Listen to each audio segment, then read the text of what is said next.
Morning friends. तो अब हम लोग देखते हैं हमारे trigonometric ratios of specific angles. उससे पहले मैं कुछ रेशियोज जो हमने लास्ट लेक्चर्स में कवर करे उससे रिलेटेड कुछ कंक्लूजन्स कवर करती हूँ। कुछ ऐसे फॉर्मूले हैं जो हमको मालूम है, बस हम उनको देख नहीं पा रहे हैं। तो आज मैं थोड़ा लाइट डालती हूँ, उसको अपन देखेंगे। अपने को पता है वो चीज, बस अपने को उसको देखना आना चाहिए। तो देखो, सबसे पहले हम लोगों ने देखा था, रिविजन है एक तरह से, sign theta, cos theta, tan theta, है ना। तो साइन थीटा क्या था, फॉर्मूला वैसे गा के बता देते हैं। पंडित, बद्री, प्रसाद, हर बोले, सोना चांदी तोले, यही था। ठीक है, तो ये हमारा फॉर्मूला था। मैंने बताया था साइन का अपोजिट क्या होता है, कॉस थीटा, साइन का अपोजिट होता है कोसेक थीटा, और कॉस का अपोजिट होता है सेक थीटा, और टैन का अपोजिट होता है कॉट थीटा। तो फॉर्मूला भी इस हिसाब से उल्टा हो गया था। ये हो गया था h/p, ये हो गया था h/b, ये हो गया था b/p।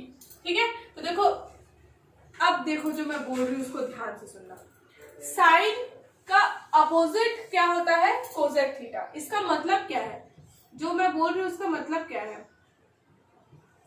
1 कोसेक थीटा को मैं क्या लिख सकती हूँ, साइन थीटा, क्योंकि साइन का अपोजिट क्या होता है, कोसेक थीटा। उसी तरह से 1/sin थीटा को मैं क्या लिख सकती हूँ, कोसेक थीटा। ये हमें मालूम होना चाहिए। अपोजिट है एक दूसरे के, तो ये 1/, में जब कोसेक आएगा तो उसको साइन लिखा जा सकता है, और 1/, में जब साइन आएगा तो उसको कोसेक लिखा जा सकता है। अपोजिट है ना, अपोजिट का मतलब होता है ये।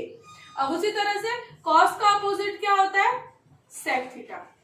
तो 1/cos को सेक लिख सकते हैं, 1/sec को क्या लिख सकते हैं, कॉस लिख सकते हैं। ठीक है, टैन का अपोजिट क्या होता है, कॉट, मतलब 1/tan को क्या लिख सकते हैं, कॉट लिख सकते हैं, और 1/cot को क्या लिख सकते हैं, टैन लिख सकते हैं। ठीक है, ये वाला जो फॉर्मूला है ये मैं बोल रही थी, बस लिख नहीं रही थी। तो आज मैं उसको लिख के भी दिखा रही हूँ। साइन का अपोजिट कोसेक होता है, मतलब 1/कोसेक को हम क्या लिख सकते हैं, साइन, 1/sin को हम क्या लिख सकते हैं, कोसेक। उसी तरह से 1/cos सेक होता है, 1/sec कॉस। एक दूसरे का अपोजिट करोगे तो वो एक दूसरे के हिसाब से रिप्लेस हो जाएंगे। ठीक है, अब एक और चीज बताते हैं। देखो, एक फॉर्मूला मैं बोल रही हूँ, tan थीटा होता है sin theta by cos theta. अब बोलोगे मैडम, अभी तो आप बोल रहे थे कि हमको सारी चीजें पता है, बस हम उसे देख नहीं पा रहे हैं। तो हमें पता ही नहीं था। पता है, देखो डिराइव करके दिखाती हूँ। ये sine theta by cos theta divide हो रहे हैं जब, तो साइन थीटा को हम फॉर्मूले के हिसाब से क्या लिख सकते हैं, p/h divided by cos theta को हम क्या लिख सकते हैं, b/h। जब डिवाइड होगा तो नीचे वाला रेसिप्रोकल हो जाएगा, p/h इंटू ये हो जाएगा ऊपर में h, नीचे हो जाएगा b। रेसिप्रोकल होके फ्रैक्शंस डिवाइड होते हैं ना, तो h और h कैंसिल, क्या आ गया, p/b। तो भैया p/b क्या होता है, p/b क्या होता है, tan थीटा। तो ये आ गया हमारा tan थीटा। अब बोलो, हमको पता था ना कि ये सारी चीजें होती हैं, बस हम उसे देख नहीं पा रहे थे। तो कैसे हो गया, tan थीटा को हम लिख सकते हैं sin/cos। तो भैया tan का अपोजिट क्या होता है, cot। तो cot को क्या लिख सकते हैं, cos/sin, cos theta by sin theta. cot को क्या लिख सकते हैं, cos theta by sin theta. चाहो तो डिराइव भी कर सकते हो, वैसे ही होगा। cos theta by sin theta को ये हो जाएगा b/h, और ये हो जाएगा p/h। तो ये हो जाएगा b/h इंटू h/p, आ गया b/p, और b/p क्या होता है, cot थीटा। ठीक है, तो ये कुछ ऐसे कंक्लूजन्स हैं जो हमने अभी तक डिस्कस नहीं करे थे, और ये बहुत ही इंपॉर्टेंट कंक्लूजन्स हैं अब जब हम लोग क्वेश्चन सॉल्व करेंगे आगे। तो क्या है, जब मैं बोलती हूँ साइन का अपोजिट कोसेक है, मतलब 1/कोसेक और 1/sin एक दूसरे से रिप्लेस हो सकते हैं। ठीक है, ये वाला रेशियो वाला फॉर्मूला, और एक ये बहुत important, tan theta equals to sin/cos, very very important. tan theta sin/cos, tan theta sin/cos, और cot cos/sin। याद कैसे करोगे, cot theta equals to cos/sin theta, है ना। जब cot थीटा लिखोगे तो cot c से स्टार्ट होता है, और cos भी c से स्टार्ट होता है। तो cos को ऊपर लिखो, sin को नीचे लिखो। और tan में tan तो t से स्टार्ट होता है, तो c को ऊपर लिखने की जरूरत नहीं, हम sin को ऊपर लिखेंगे और c को नीचे लिखेंगे। कुछ इस तरह से अपन लॉजिक लगा के याद कर सकते हैं कि cot c से स्टार्ट होता है, और cos/sin के रेशियो में लिखना है तो पहले cos लिखेंगे, c से स्टार्ट होने वाला, फिर sin लिखेंगे। और इसमें वैसा नहीं करेंगे, sin/cos, और वो हो गया cos/sin। I hope it is clear. ठीक है, तो अब आते हैं हम अपने बिल्कुल फ्रेश कॉन्सेप्ट पे।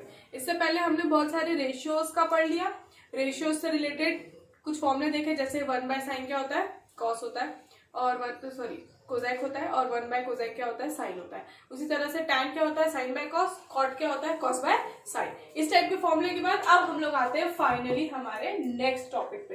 तो इसमें हम लोग स्पेसिफिक एंगल्स के लिए उनका वैल्यू याद कर लेंगे। ठीक है, जैसे 0 डिग्री पे, 30 डिग्री पे, 45 डिग्री पे, 60 डिग्री पे और 90 डिग्री पे। इन एंगल्स पे अब हम रेशियोज की वैल्यू याद करेंगे।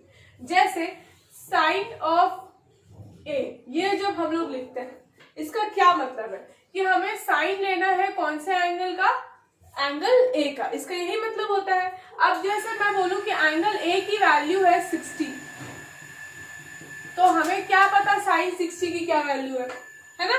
तो अब हम लोग को देखना है कि इन पर्टिकुलर एंगल्स के जो वैल्यू होंगी वो हमें याद कर लेनी है। बहुत ही आसान टेबल है, मैं बता रही हूँ, ये टेबल हमको याद करनी है। ठीक है, तो बेसिकली रेशियो याद करने के बाद ट्रिग्नोमेट्री में अब हमें जो तुम लोग एनसीईआरटी की नेक्स्ट एक्सरसाइज में करोगे, सेकंड एक्सरसाइज, उसमें इसी से रिलेटेड क्वेश्चंस मिलेंगे। ठीक है, तो देखते हैं। सबसे पहले sine theta, cos theta, tan theta, sine के बाद साइन का अपोजिट कोसेक थीटा, कॉस का अपोजिट सेक थीटा और कॉट थीटा। ठीक है, साइन थीटा, तो साइन 0 की, अच्छा ये पहले तो मैं लिख रही हूँ फिर वैल्यू बता दूंगी। 0, 1/2, 1/√2, √3/2 और 1। ठीक है, ये इनकी वैल्यूज है। मतलब साइन 0 की वैल्यू होगी 0, साइन 30 की होगी 1/2, साइन 45 की होगी 1/√2, साइन 60 की होगी √3/2 और साइन 90 की होगी 1। ठीक है, इसको कैसे अपन ला सकते हैं, छोटा सा टेक्निक है, अगर ये याद ना कर पाओ तो 0, 1, 2, 3, 4 ऐसे लिख लो। ठीक है, 0, 1, 2, 3, 4, फिर सबको 4 से डिवाइड कर दो। सबको 4 से डिवाइड कर दिया, अब सबका रूट ले लो, देखना वही आंसर आएगी जो मैंने इससे पहले लिखा था। कैसे, अब देखो 0/4 तो 0 होता है और 0 का रूट क्या आएगा, 0। ठीक है, अब 4/4 ये कैंसिल होकर कितना हो जाएगा, 1, तो √1 कितना आएगा, 1। ठीक है, अब इसको देखते हैं, तो ये 4 का रूट कितना होता है, 2 होता है, तो यहाँ पर कितना आ जाएगा, 1/2। ठीक, अब ये वाला क्वेश्चन ध्यान से देखना, ऊपर तो 2 है तो 2 से तो रूट हट नहीं सकता, वो √2 ही रहेगा, और नीचे में क्या आ जाएगा, रूट के बाहर 4, √4 है तो √4 की वैल्यू कितनी होती है, 2, तो √2/2 ऐसा आएगा। इसको थोड़ा सिंप्लीफाई करा जाए तो √2/2 को हम लिख सकते हैं √2 × √2, तो ये क्या आ गया, 1/√2। तो लिख दे यहाँ पे 1/√2, 1/√2। ठीक है, अब इसमें आते हैं, तो न्यूमरेटर में तो √3 ही रहेगा और नीचे क्या आ जाएगा, 4, √4 की वैल्यू कितनी होती है, 2, तो ये आ गया हमारा √3/2। ठीक है, अब आते हैं कॉस पे, तो कॉस ये हमारे को देखो 4-5 बार बोलने से ही याद हो जाएगा। 0, 1/2, 1/√2, √3/2 और 1, 0, 1/2, 1/√2, √3/2 और 1। अब इसको हमें अपोजिट लिख देना है, अपोजिट, तो पहले 1, फिर √3/2, फिर 1/√2, फिर 1/2 और 0, तो ये हो गया हमारा कॉस की वैल्यू। इधर से चलेंगे 0 से 1 चलेंगे तो साइन की वैल्यू, और 1 से 0 चलेंगे तो कॉस की वैल्यू। अब टैन थीटा का फॉर्मूला मैंने बताया था, क्या बताया था, टैन थीटा होता है sine theta by cos theta, है ना। तो साइन बाय कॉस डिवाइड करना है, तो 0/1 क्या होगा, 0, साइन बाय कॉस, इन दोनों को डिवाइड करेंगे तो 1/2 डिवाइडेड बाय √3/2, 2 और 2 ये कैंसिल हो जाएंगे, क्या आएगा, 1/√3। ठीक है, इन दोनों को डिवाइड करो, 1/√2 डिवाइडेड बाय 1/√2 1, ठीक है। अब इन दोनों को डिवाइड करो तो √3/2 इंटू 2/1 हो जाएगा, क्योंकि फ्रैक्शन रेसिप्रोकल होके मल्टीप्लाई होते हैं। आंसर कितना आ जाएगा √3। इन दोनों को डिवाइड करो 1/0, ये कोई डिवीजन नहीं होता, 1/0 नॉट डिफाइंड, क्योंकि कभी भी ऐसा नहीं होता कि 0 मार्क्स का पेपर हो और तुम्हारे 1 मार्क्स आ जाए। ऐसा होता है क्या 0 मार्क्स का पेपर और 1 मार्क्स आ जाए? नहीं। तो इस तरह का जब डिवीजन होगा, जब डिनोमिनेटर में 0 आ गया तो उसको हम रखेंगे इंफिनिटी या फिर नॉट डिफाइंड। क्या लिखेंगे? नॉट डिफाइंड, ठीक है। तो ये 3 रेशियोज हमें याद करने हैं, बाकी तो सब उनको उल्टे हैं। तो उल्टा तो हम लोग रेसिप्रोकल कर करके लिख सकते हैं। तो देखो कोजेक लिखते हैं, इतना याद हो गया है। तो कोजेक का क्या होगा, ये 0/1 था तो 1/0, कोजेक मतलब साइन का उल्टा। 0/1 था तो ये हो जाएगा 1/0, 1/0 मतलब अभी बताया क्या, इंफिनिटी या फिर नॉट डिफाइंड, ठीक है। न्यूमरेटर में कभी भी 0 नहीं हो सकता। अब ये 1/2 था तो ये 2/1 हो जाएगा, मतलब ये 2 हो जाएगा। ये 1/√2 था तो ये √2/1 हो जाएगा, मतलब √2/1 मतलब √2 हो जाएगा। ये √3/2 था, ये हो जाएगा 2/√3, ठीक है, उल्टा। और ये 1/1 था तो ये हो जाएगा 1। ये हो गया कोसेक की वैल्यू। सेक किसका उल्टा होता है? कॉस का। तो कॉस को उल्टा करना है, 1/1 मतलब 1, √3/2 मतलब 2/√3, 1/√2 मतलब √2/1, यहाँ पर सिर्फ √2 आ जाएगा। 1/2 मतलब 2/1, 2 आ जाएगा। अब ये 0/1 है तो 0/1 इसको रेसिप्रोकल करेंगे तो ये अगेन क्या हो जाएगा, इंफिनिटी या फिर नॉट डिफाइंड, ठीक है। अब आते हैं कॉट। कॉट किसका अपोजिट होता है? 0। तो सॉरी टैन का। तो टैन के में 0 की वैल्यू कितनी है? 0, 0/1, 1/0 मतलब इंफिनिटी या फिर नॉट डिफाइंड। 0 कभी डिनोमिनेटर में नहीं आता। इसको रेसिप्रोकल करेंगे तो 1/√3 था, ये हो जाएगा √3/1 मतलब √3। ये 1 था, 1/1 मतलब 1 ही रहेगा। ये √3 था, √3 मतलब यहाँ पर डिनोमिनेटर में 1 है तो ये 1/√3 हो जाएगा, उल्टा, ठीक है। और ये इंफिनिटी है, मतलब ये क्या है, 0 है। कहाँ पर? डिनोमिनेटर में, तभी तो हम उसको इंफिनिटी लिख रहे हैं। तो इसको जब अपोजिट करेंगे तो ये हो जाएगा 0/1 0, ठीक है। क्लियर हो रहा है? फिर से देखो, इंफिनिटी का मतलब क्या होता है? 1/0, और ये हो जाएगा क्योंकि 1/0 होता है, जब हमें उल्टा लिखना है 0/1 हो जाएगा। न्यूमरेटर में 0 चलता है तो इसकी वैल्यू कितनी हो जाएगी? 0। तो अभी हम लोग ध्यान से देखें तो इनकी वैल्यूज तो हम इसका रिवर्स करके निकाल सकते हैं, है ना। और इनकी वैल्यूज हमें क्या करनी है, याद करनी है। तो हम साइन की याद कर लेते हैं, 0, 1/2, 1/√2, √3/2 और 1। टैन को देखो मैं ऐसे याद रखती हूँ कि 0 में 1 रहेगा और 90 में नॉट डिफाइंड, ये तो याद हो गया। बीच में बचे 3 एंगल, 30, 60 और 45। तो 45 बीच का एंगल है, उसको हम क्या मान ले? 1। 45 बीच का एंगल है, उसको 1 ले लिया। 0 तो 0 ही होता है, 90 इंफिनिटी होता है। बचा कौन सा? 30 और 60। तो जब 30 है, छोटा एंगल है, तो √3 डिनोमिनेटर में रखना है, और जब 60 है, बड़ा एंगल है, तो √3 किस में रखना है? न्यूमरेटर में रखना है। इन वैल्यूज को हम याद करेंगे और फिर इससे रिलेटेड अब मैं 1-2 क्वेश्चंस और करवा देती हूँ। इसके बाद मैं प्रैक्टिस शीट दूंगी, उसको पहले सॉल्व करना है। जितना पढ़ाया उससे बिल्कुल एकदम कॉन्फिडेंट हो जाना, इसके बाद आगे चलेंगे, ठीक है।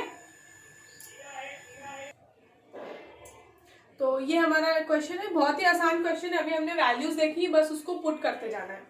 Sine 60 into cos 30। तो साइन 60 की वैल्यू क्या थी? √3/2 थी। कॉस 30 की क्या वैल्यू थी? अभी तो देखो मुझे याद है, तुम लोग अभी टेबल को यूज कर सकते हो, लेकिन फिर भी याद करते रहना है, ये अपने को फोकस रखना है कि एकदम याद हो जाना चाहिए। तो कॉस 30 की क्या वैल्यू हो जाएगी? √3/2, ठीक है। साइन 30 की वैल्यू होती है 1/2 और cos 60 की क्या वैल्यू होती है? अगेन 1/2 ही होती है, ठीक है। तो इसको जब मल्टीप्लाई करेंगे हो जाएगा 3/4 प्लस 1/4, 4/4। आंसर कितना आ गया? 1। देखो डिनोमिनेटर सेम था तो न्यूमरेटर को डायरेक्ट ऐड कर दिया है, तो ये एलसीएम का फॉर्मूला है। तो ये आ गया हमारा वैल्यू। इस टाइप के क्वेश्चंस एनसीईआरटी में है, उसको कंप्लीट करना है। अब एक और छोटा सा कॉन्सेप्ट बता देती हूँ जो हमको ध्यान में रखना है। ये कोई फॉर्मूला नहीं है, ये ऐसी चीजें जो सीखनी कॉन्सेप्ट है। जैसे एक क्वेश्चन दिया हुआ है, साइन थीटा इक्वल्स टू 1/√2 और हमें निकालना है थीटा की वैल्यू। तो ऐसे कैसे होगा? अब ये नहीं करना है कि पता चला यहाँ पर थीटा को अकेले छोड़ दिया और नीचे गए sin√2 ले लिया, ऐसा नहीं होता, बिल्कुल रॉन्ग। ठीक है, ये साइन जो रेशियो है वो थीटा के साथ है और उसको हम सेपरेट नहीं कर सकते। तो भैया कैसे करेंगे? देखो, साइन थीटा इक्वल्स टू 1/√2 को मैं क्या लिख सकती हूँ? 1/√2 किसकी वैल्यू थी? देखो ये टेबल याद होनी चाहिए तब याद आएगा। 1/√2 वैल्यू थी साइन 45 की। याद करो, 0, 1/2, 1/√2, तो 0, 30 और 45 डिग्री। तो 45 की वैल्यू थी। अब देखो ये कंपेयर होता है, साइन दोनों तरफ आ गया, तो जब दोनों तरफ साइन हो गया तो हम उसको कंपेयर करके डायरेक्टली क्या लिख सकते हैं? थीटा इक्वल्स टू 45, ये आ गया आंसर। ठीक है, तो जब भी हमें कंपेयर करना है तो यहाँ पर और यहाँ पर का रेशियो सेम होना चाहिए। अच्छा, ये भी बोल सकते हो कि मैडम 1/√2 तो 1/√2 की वैल्यू मैं cos 45 भी लिख सकती हूँ। मैं बोलूंगी बिल्कुल सही, cos 45 भी तो 1/√2 होता है, लेकिन यहाँ कैसे फंसोगे? यहाँ साइन है और यहाँ cos है, तो तुम थीटा इक्वल्स टू 45 नहीं लिख सकते, ये क्या हो जाएगा? रॉन्ग। ठीक है, जब हमें साइन के साथ निकालना है तो यहाँ पर भी क्या होना चाहिए? साइन ही होना चाहिए। चलो मैं इसको ऐसे ले लेती हूँ, एक क्वेश्चन, tan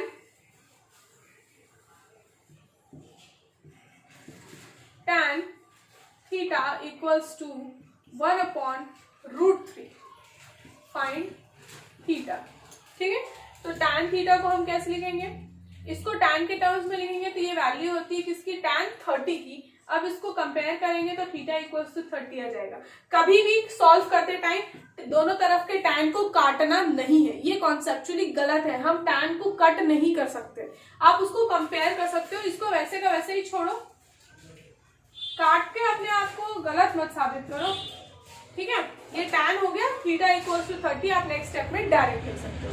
अगेन वही चीज बता रहे हैं कि आप ये भी बोल सकते हो मैडम 1/√3 को मैं cot 60 भी तो लिख सकती हूँ, बिल्कुल लिख सकती हूँ। cot 60 की भी वैल्यू क्या होती है? 1/√3 ही होती है, लेकिन यहाँ tan है यहाँ cot है, तो तुम कंपेयर नहीं कर पाओगे। यहाँ पर तुम थीटा इक्वल्स टू 60 नहीं लिख सकते, ये बिल्कुल रॉन्ग है। या जो trigonometric ratio left hand side में है वही trigonometric ratio right hand side में होगा, तब उनके एंगल्स को हम क्या कर सकते हैं? इक्वल लिख सकते हैं। दूसरे ट्रिग्नोमेट्रिक रेशियोज के एंगल्स को कंपेयर नहीं करेंगे। तो ये इस टाइप के क्वेश्चंस कभी कभी पूछते हैं, तो ये भी हमें क्या करना है? ध्यान रखना। कोई फॉर्मूला नहीं है, बस ये ध्यान रखना है जो रेशियो लेफ्ट हैंड साइड में है वही रेशियो राइट हैंड साइड में होगा, तो एंगल को हम क्या कर सकते हैं? इक्वल कर सकते हैं। ठीक है, अब प्रैक्टिस शीट को सॉल्व करना है और कुछ प्रॉब्लम आए तो मुझे कॉन्टैक्ट करना है।